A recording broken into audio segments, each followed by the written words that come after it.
Quadcom na naging Huadcom na.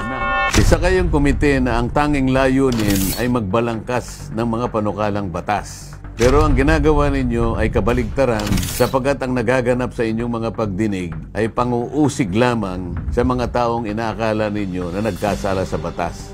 Ito ay hindi nyo dapat gawin sapagkat ito'y saklaw na ng ating mga korte at ng ating National Prosecution Service na kinabibilangan ng mga piskalya dito sa ating bansa.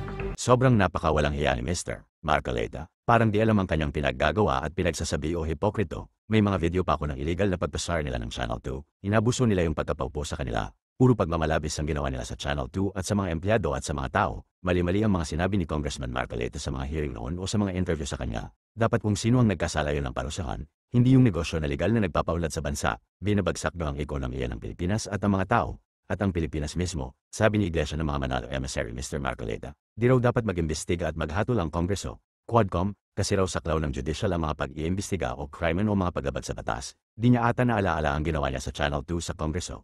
At maraming hearing o pag-iimbestiga na inatendihan si Mr. Marcoleta sa Kongreso patungkol sa mga paglabag. Lahat ng hinalalay may mga kukulang limitation karapatan mag-imbestiga, mula sa mataas na limitation hanggang sa paymakamababang limitations, lalo na sa pinakamataas na hinalal.